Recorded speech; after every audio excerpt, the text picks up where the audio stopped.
ఈరోజు మనం fourth క్లాస్‌లోని seventh lesson పద్యరత్నాలు అనే పాఠ్యభాగం గురించి తెలుసుకుందాము. ఇతివృత్తం నైతిక మానవీయ విలువలు. ప్రక్రియ ఇది పద్య ప్రక్రియకు చెందినటువంటిది. శతకాలు శతక కవులు. వేమన శతకం యోగి వేమన రచించారు. సుమతి శతకం బద్దెన రచించారు. తెలుగు బాల శతకం జంధ్యాల పాపయ్య శాస్త్రి గారు రచించారు. తెలుగు పూల శతకం నార్ల చిరంజీవి గారు రచించారు. నార్లవారి మాట నార్ల వెంకటేశ్వరరావు గారు రచించినటువంటివి శతకాలు. పాఠ్యాంశపు అంశాలు: ధనము కూడబెట్టి దానము సేయక అన్న శతక కవి వేమన గారు వేమన శతకంలో రచించారు. అలానే పుత్రోత్సాహము తండ్రికి అన్న శతక కవి బద్దెన సుమతి శతకంలో రాసినటువంటిది. ఇతరులు మంచి కంటే కొరదగినది ఇంకేమీ లేదు అన్న కవి ఎవరు అంటే జంధ్యాల పాపయ్య శాస్త్రి గారు తెలుగు బాల శతకంలో రాశారు. బలవంతుడు నాకేమని పలువురితో నిగ్రహించి పలుకుటమేలా అన్న శతక కవి బద్దెన సుమతి శతకంలో రచించినటువంటిది. అలానే మొదలు చూచిన కడు గొప్ప పెదప కురుచ అన్న శతక కవి ఏనుగు లక్ష్మణ కవి. చెడ్డవారి స్నేహం ఉదయపు ఎండలో నీడలా ముందు గొప్పగా ఉండి తర్వాత సన్నగిల్లుతుంది అన్న శతక కవి ఏనుగు లక్ష్మణ కవి. జాతులెన్ని ఉన్నా నీతిగా బతకమనే చెప్తాయి, రచనలెన్నున్నా వాటి గొప్పదైన భావం ఒక్కటే అన్న కవి ఎవరు?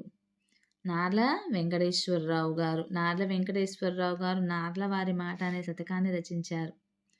ఎంత చెలిమియున్న ఎగతాళి చేయకు, ఇది నార్ల చిరంజీవి గారు రచించినటువంటి తెలుగు పూల శతకంలోని పద్యం. పూజ కన్న నెంచ బుద్ధి ప్రధానంబు, ఇది వేమన శతకంలోనిది, వేమన గారు రచించినటువంటిది. ఇక భాషాంశాలు, దీనిలో ఉన్నటువంటి అర్థాలు: తెరువరి బాటసారి, తనరు వర్ధిల్లు, దినపరభాగం సాయంకాలం, కుజనులు చెడ్డవారు, జీవధనం ప్రాణం, కురుచ పొట్టి, దినపూర్వం ఉదయం, ఛాయ నీడ, పదములు మాటలు, మానధనులు మానమే ధనంగా కలిగిన వారు. ఇక తమాషా వాక్యాల్లో జవాబును కనిపెట్టండి. వడను తినే వడ, ఏంటది? దవడ. రోజాలను పెట్టుకునే రోజాలు, అవే శిరోజాలు అంటే కురులు. జనాలు తినే జనం, అదే భోజనం. ఖండాలు దేశాలు లేని పటం, అదే గాలిపటం. ప్రేమను పంచే కారం, అదే మమకారం. తాగలేని పాలు, అవే పాపాలు. నెక్స్ట్ ఇక్కడ కాలాల గురించి తెలుసుకుందాము.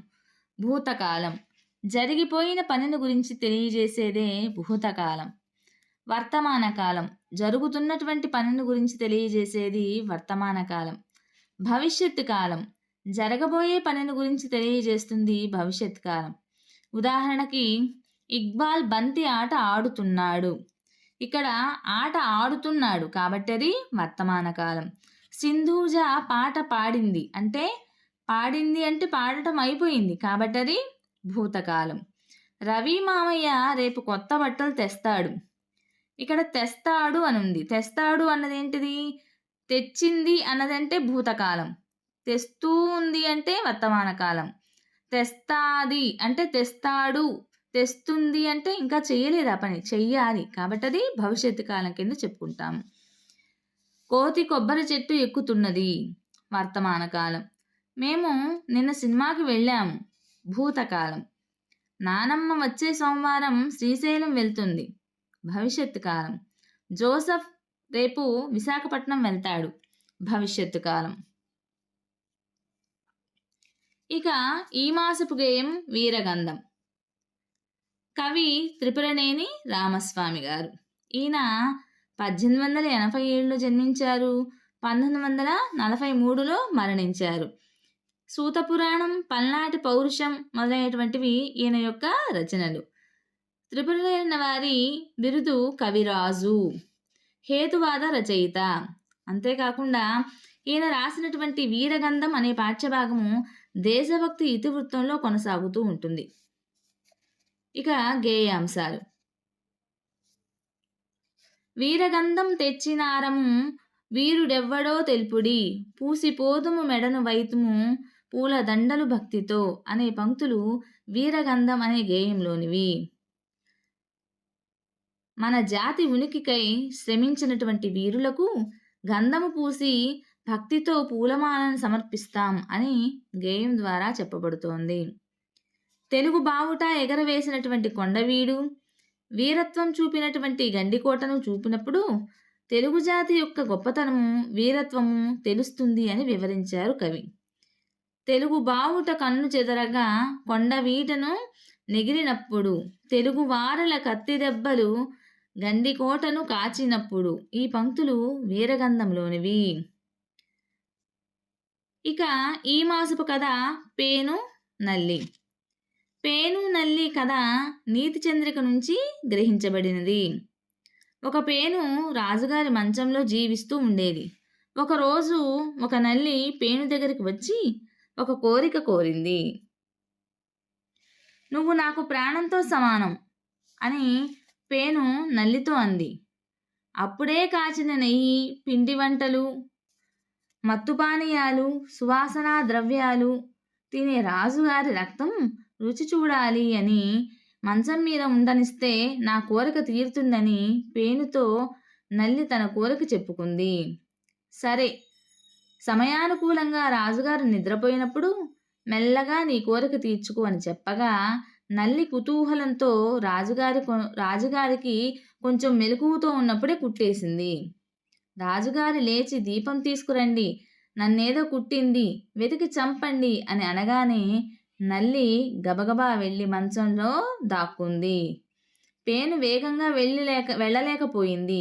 భటుని కళ్ళల్లో పడటం వల్ల అదే కుట్టిందనుకొని నలిపి చంపేశారు పేనుని. ఇక సందులు. పరమార్థం, పరమా ప్లస్ అర్థం, పరమార్థం సవర్ణ దీర్ఘ సంధి. పుత్రోత్సాహం, పుత్ర ప్లస్ ఉత్సాహం, పుత్రోత్సాహం గుణసంధి. నాకేమని, నాకు ప్లస్ ఏమని, నాకేమని ఉత్వసంధి. అలానే నాకేమి ప్లస్ అని, నాకేమని ఇత్వసంధి రెండు వస్తాయన్నమాట. విడదీసిన దాన్ని బట్టి ఉంటుంది. సజ్జనుడు, సత్ ప్లస్ జనుడు, సజ్జనుడు శుత్వసంధి.